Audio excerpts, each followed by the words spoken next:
Well, welcome aboard to the Exposed podcast, and we've got one of our interviews today. So we're looking at some of the Exposed team to come through initially on. So welcome, Lisa, to our interview.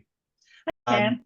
How are we? And we've also got Pete here in the background. He's going to be our technical advisor, I think, for this session as well, pushing all the buttons as well. So how are you, Pete? I'm good. How's it going there?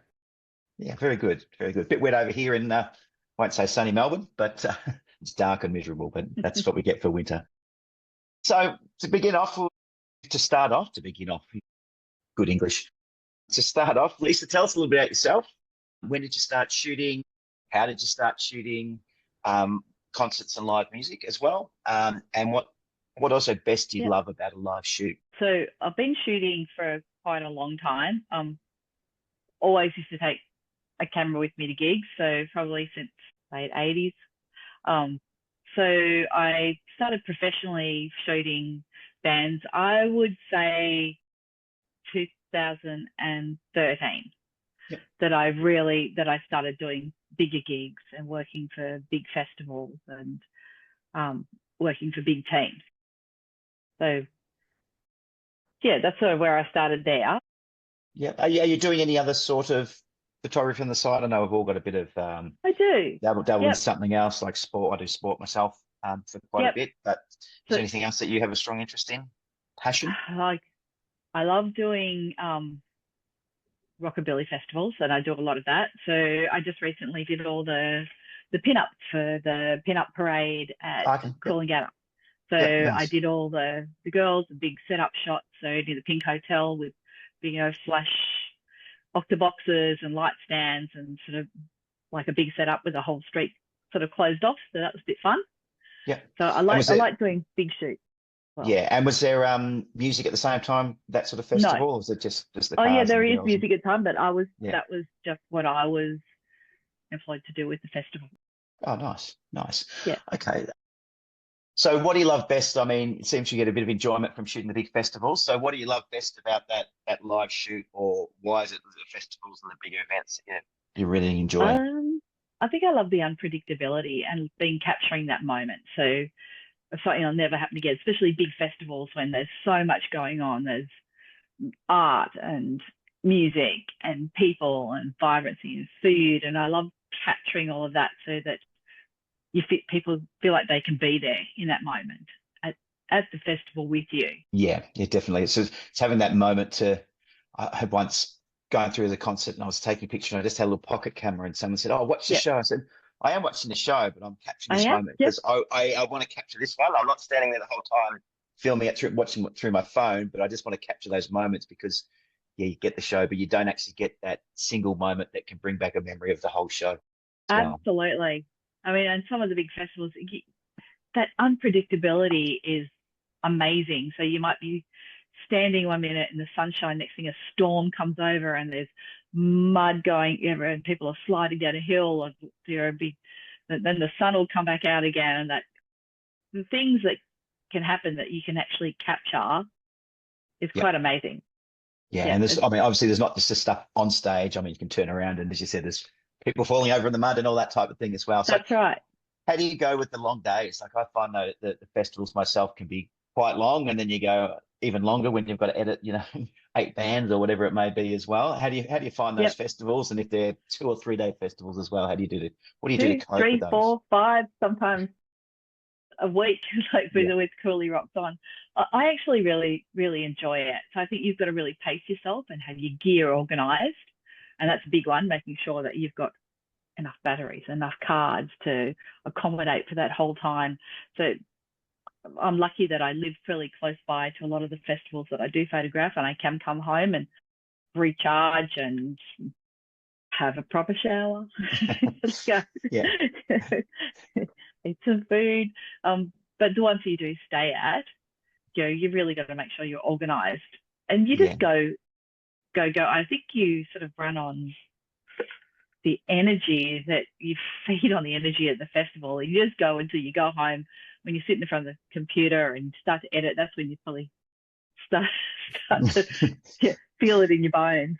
Yeah. I go out, I do a shot, and I got home at 12 o'clock last night. I went, I'm not even going to attempt to edit at midnight because, yeah, that's normally I fall asleep and I Yeah. find my fingers on the button as I'm selecting photos to actually edit, and I go, oh, hang on, I wake up. How many shots did I just scroll through and I didn't see? Yeah. But do you edit same day with the festivals? Like if you're doing a 3 or 4 day festival, are you let's shoot and edit stuff on the same day, or you get to the end of the festival and go, okay, now here's all my editing and go back? It depends on how it's actually working. If they want photos the next day, which most of them do, I'll try and go through and star rate as many things as I can in my editing suite and pick out best images, because they usually will want something the next morning or straight away or that night and just get a bang out. So at least 10 for each day, and you've got them up your sleeve if someone says, you know, I need this or I need that, and sort of a bit of a varied thing of one of each band, maybe the crowd and a vendor or like a sponsor, and have that ready to go. Nice. Other than that, afterwards I get it all done as soon as I get home. Yeah, it's a tricky. I think people forget about that whole point of like, yeah, you're there for a couple of hours, just for a single sort of show. You shoot it and they go, oh, it's done, or we get our 3 songs to shoot and yeah, it's done. But then it's 10 times as long to edit everything. Yeah. And you drive home, and even if you don't edit that night, if you're going to do it in the morning, you still. I can't sleep if I haven't got my cards, everything on the computer, downloaded, backed up, safe. At least you got that, the camera. Just in case you press the wrong button, which is, I think everybody's done once or twice before.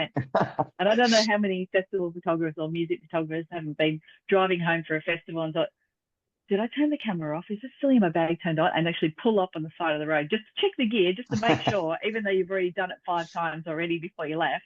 Yeah. But just to be sure. Yeah.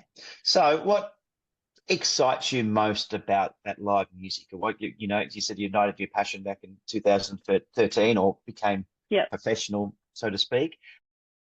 What keeps you going?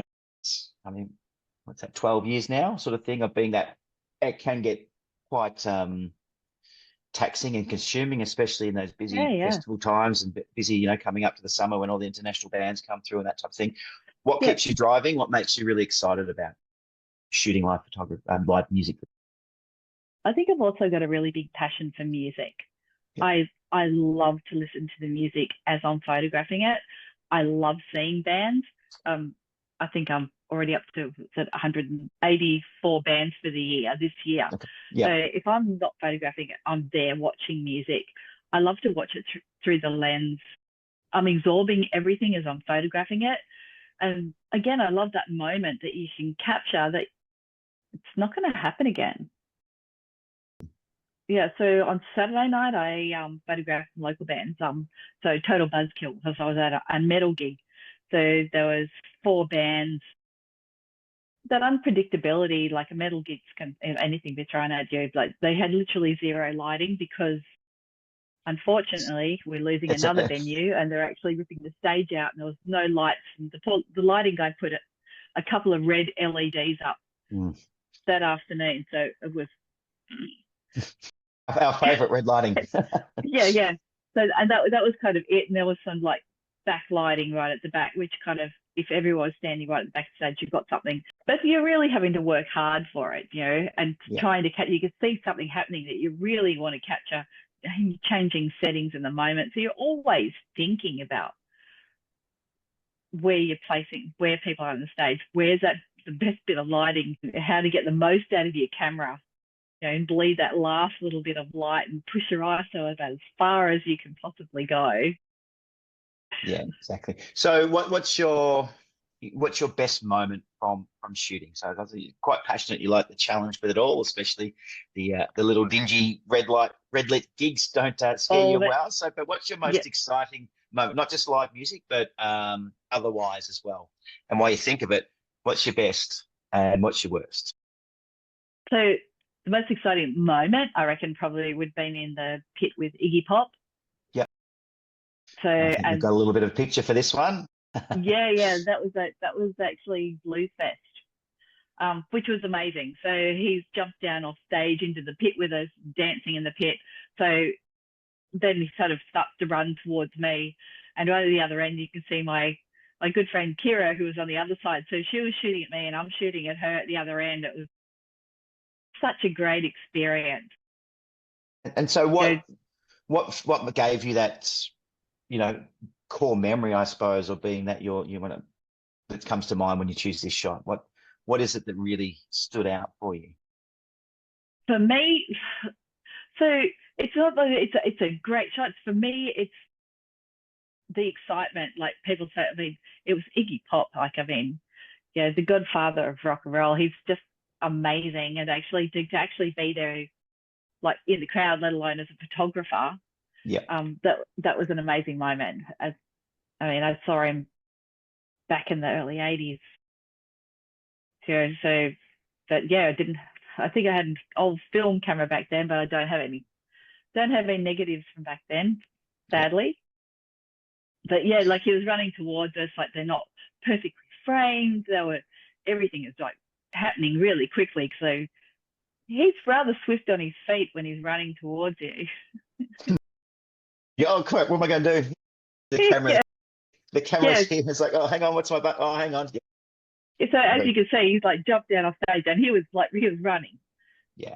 So, and it's one of those things too. Like, I mean, as you said, it may not be the most technically perfect photo. It's not sharp as anything, but you captured that moment. That's, as you say, it's not going to be there again. As much as you have all these concerts where they do the same thing over and over again, there's still little moments that are always a little bit different.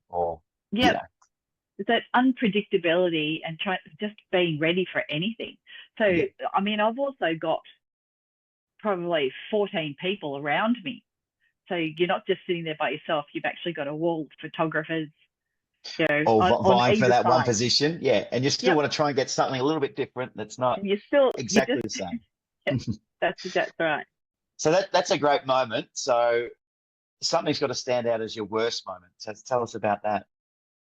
Oh, it doesn't have to be one, or it doesn't have to be the most worst moment. Probably a couple where they've been sort of like on stage Barneys between bandmates, where someone's like thrown the toys out of the pram and sort of walked off stage, or the lights have just gone off completely. So that's happened to me as well. Actually, bands kept playing and there's been complete darkness.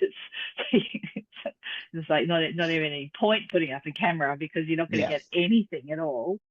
I think those are some of the worst moments as well. You go, you're all set for a shoot and you get there and the lights or the support lights are actually good, and then the main band comes. I was like, you don't want to be seen? Okay, cool. They'll throw like a blue light and the smoke machine. Oh, so your camera sensors just getting nothing but like this misty blurs and shadows. I mean, it's hard around my area where we don't actually have anywhere with a stage. And as I was saying for Saturday night, that was the last gig there, and they're actually gutting it and pulling that stage out.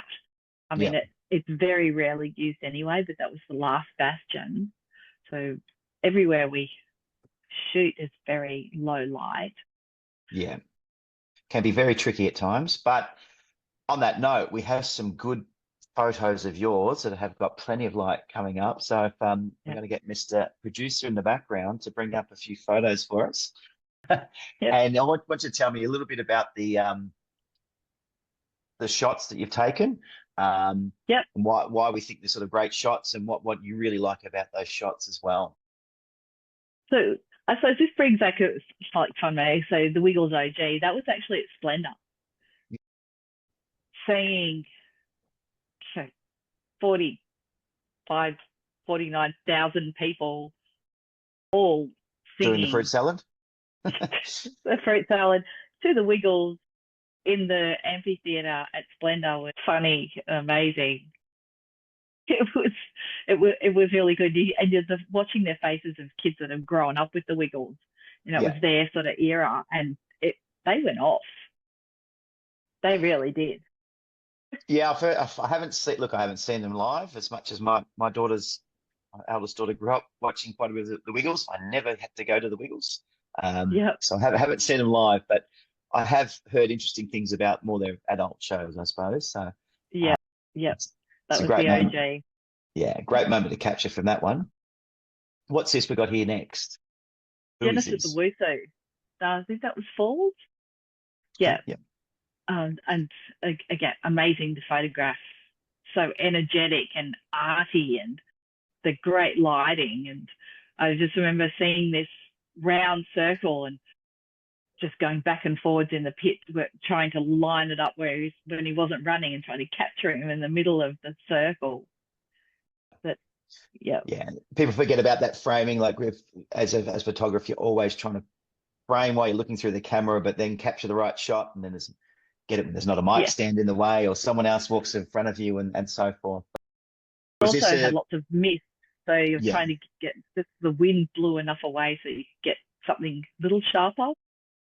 Was this something you saw beforehand? You sort of saw the circle of the background there, and you said, "Oh, that'd be great to do it," or was it something that just popped up and we could capture that moment at the time? Yeah, they came up, and I was just sort of going back and forth trying to get him, because he was also running back and forth across the stage while it was there, and then it would go away, and then the circle would come back. Just waiting for that moment to try and capture it in the middle. Yeah, it's a trick. You're waiting for the moment, but then you still got to make sure you capture the other moments. To go, how long do I spend waiting to capture that moment out of my 3 minutes? There was a lot going on. It was great. Yeah. It's a great shot with that one. What have we got next? So this is Here Come the Mummies, which I love photographing. This was at Blues Fest that was 3 years ago. Yep. So they actually used this on their tour poster after this as well, which was really fun. Yep, nice. That he just had the flag, and it just took a whole stack. I was just trying to capture it coming across, where you got like the whole freak, Here Come the Mummies.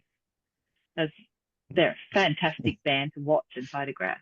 So how many shots in that sequence did it take to get that one? Actually, I probably got 10. So there wasn't that many in it. So because there's also another 10 people in the band. So capturing even one by themselves was a bit of a challenge. Yeah, nice. Yeah, done quite well, that one. And what have we got next? Bunny Racket. So this is a fun shot. This one, actually, I think you'll probably just see in his guitar. This is the side of him. So I actually holding my camera with the settings with my little grandson was actually helping press the shutter on this one, which was really quite fun. So we're trying to frame it, and they've come right into it. This was actually in the quad in Lismore. Nice. And so is this a family trying to teach them young early?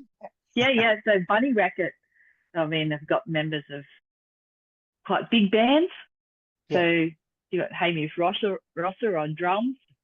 But look, Bunny Racket are incredible for a kids band. They're actually with rock band with kid themes. It's a metal band. It's really fun. Nice. I got to say, I must admit, I haven't heard of them before, but that's not something. Oh, check them out. So. The kids will love them. Check them out. And what have we got next? The Chat. So it's the back room in Byron. Yeah. So this was actually, is that 3 years ago? So this was the end of one tour, and the next day was the start of their next album.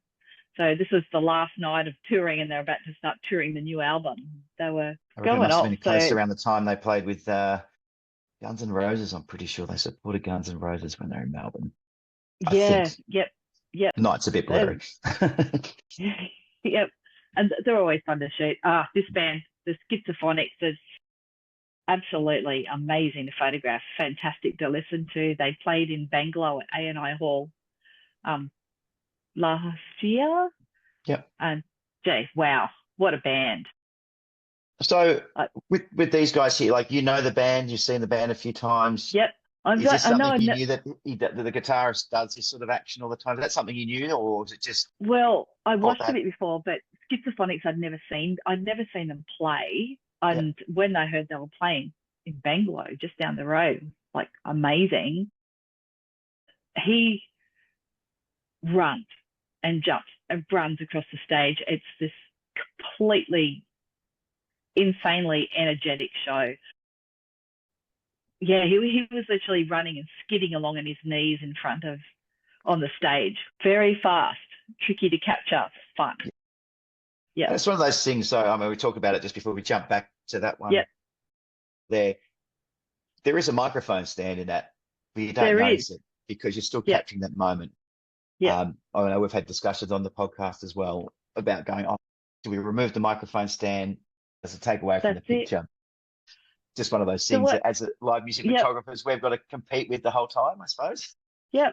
So I often think about that, but that's how it was on the stage. Like, I mean, you can see there's the band manager in the background. There's like a light box.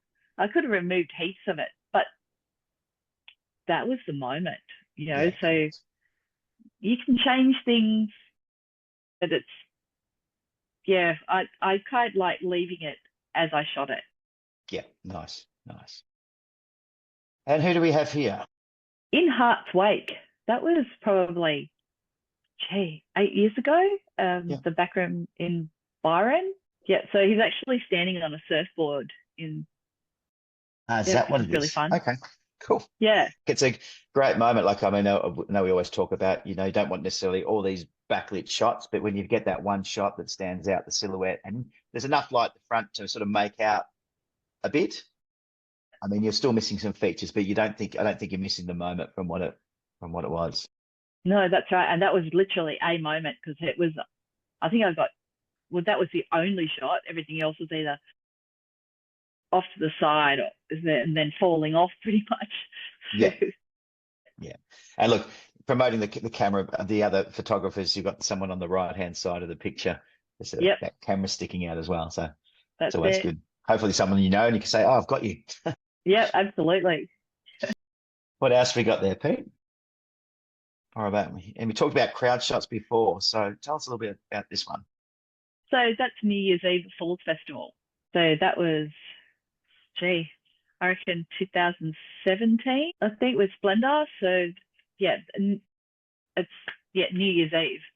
And looking through, you've got a few people on their phones, but most people, it was just so in the moment. You've got, the confetti's just gone off, and I just love the way the confetti can fill the whole screen.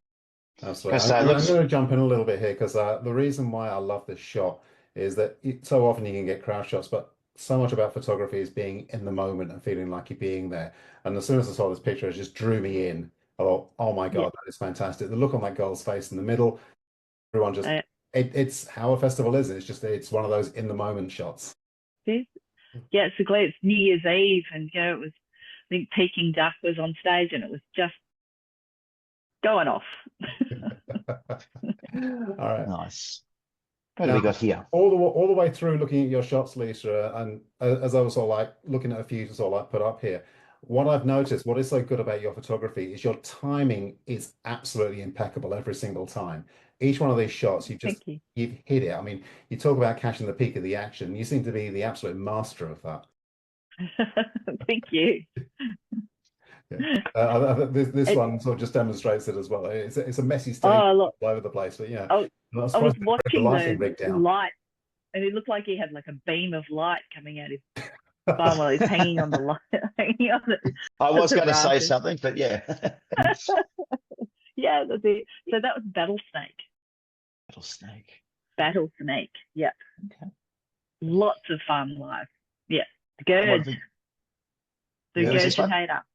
Yes. Yeah. I get the first one in because it's a nice example of framing. And again, catching that peak moment. Yeah. High energy. Really fun. Yeah. Yeah, definitely. So, that was in Byron Bay. Smith Street Band, Falls Festival. Yep. Definitely another one of those moments. Even you go, they're not playing, but you can see that they're right in that moment with it as well. So before we capture Will that, was just he's always fun. So they were having a really peak day that day. That was great. Nice. I think we got one more down the end. Yep.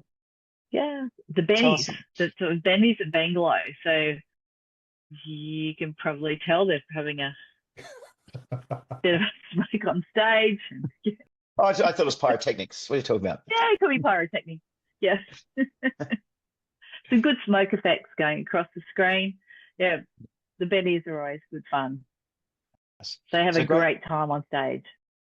It's a great collection of shots that we've had there, Lisa, which has been very good. I'm not sure, did you send those ones through, or was that a peek picking a few of those out as well? There's a bit of both. A bit of both. Yep. Nice. It's great to highlight, and we can see many more of your albums up on the Amplify website as well. Big photos. You can, yeah. Have you had anything? You had your recent festival now. Was there any other shoots recently that you've done that you want to yell out with? Oh, well, so there's oh gee. Well, I've been start, Lisa, shooting. you are the queen of the you're the queen of the festivals. I try. I like to do a festival or a multi-band shoot. Yeah. Nice.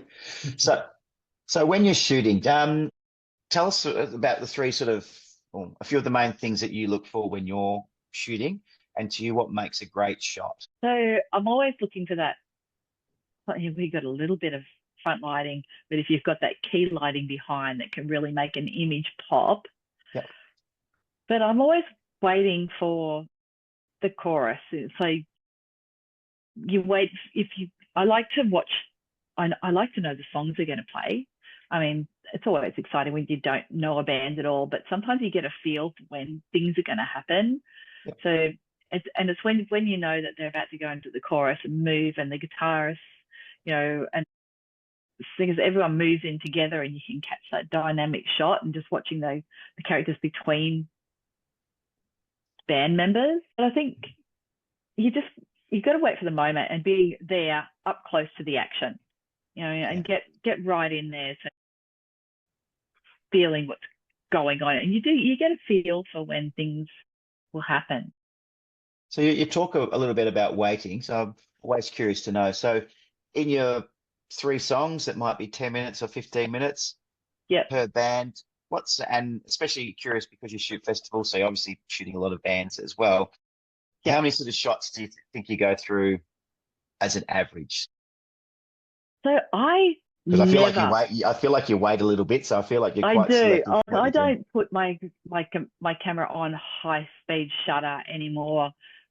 Very rarely. I shoot more with purpose now, and I think that saves me a lot of time editing.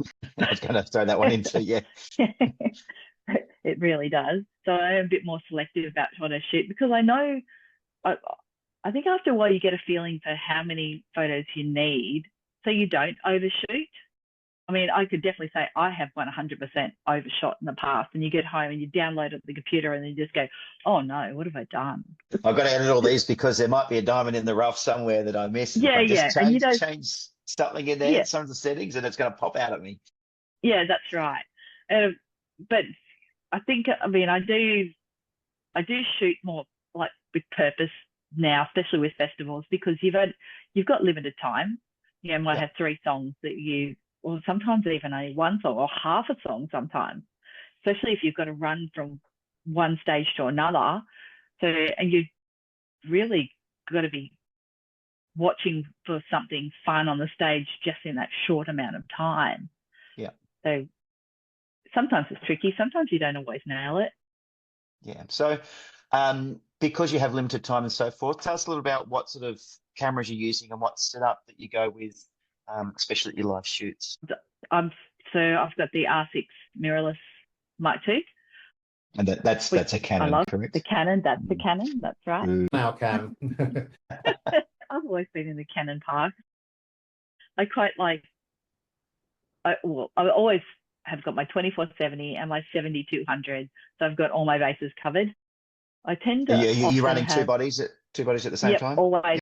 Yeah, especially if sometimes if it's just like one band, I don't need a zoom. I'll just take my 24-70.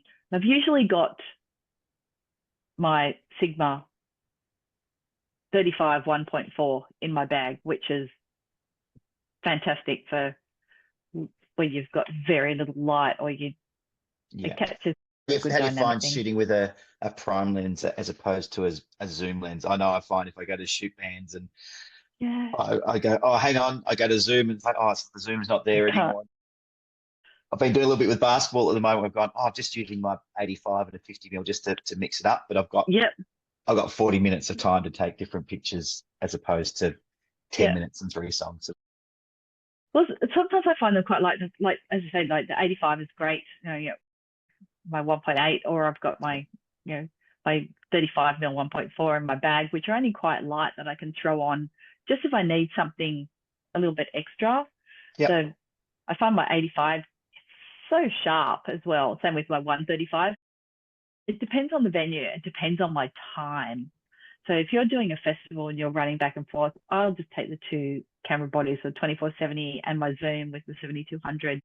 I don't have the luxury of the time just to sit, change lenses. Plus, environmentally, it's not a great thing for your cameras and lenses to be changing things all the time. I'd rather keep them on my body and keep everything clean and safe. Yep. No, I hear you on that one. I take a 14-24 as well as those two to most gigs. So I have the three lenses, and it's like, do I need one song? Do I actually need to use it? Sometimes it sits in the bag. Sometimes I go, okay, let's just get a couple of those wide shots. Yep. But you do have to change it, and you're losing precious time when you do. That's right. As we get through it all, tell us some advice you give for someone that wants to start out into concert photography. What would you give to someone just coming up through the ranks and recommend them to do? A little bit of something that you've learned along the way. So I always find start shooting local gigs as much as you can. So go to local things, take your camera along and learn.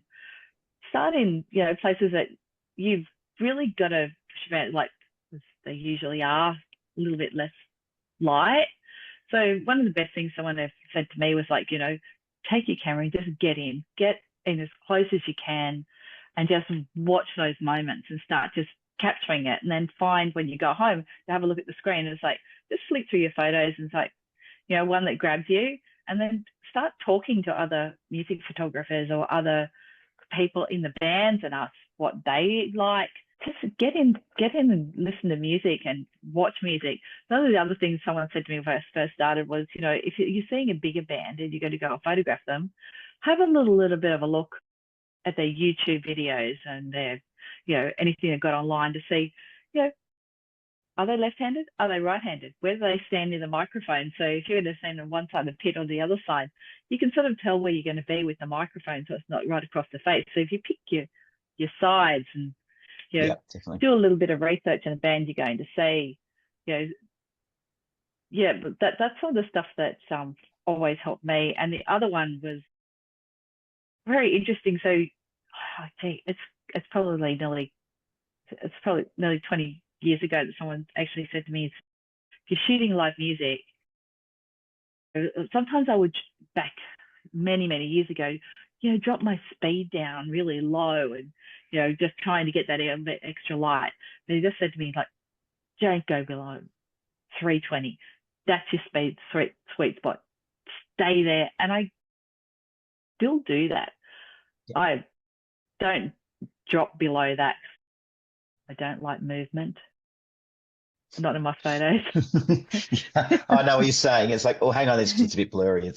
I know we talked about capturing the moment, but we're still like, we'd really like it to be nice and crisp and sharp and all that sort of thing. Yeah, that's it. I mean, sometimes if someone's running towards you, you're going to get something in, but I don't like that, blurry hands or, as faster the better. But I've always, that was something that was of great advice that was given to me a long time ago. Yeah, definitely. I think everyone's got their artistic ways they put onto photos, like especially if you're shooting for something, particularly a publication or the festival itself, often they want those sort of crisp, nice, clean photos, not so much art. You go back time and do that.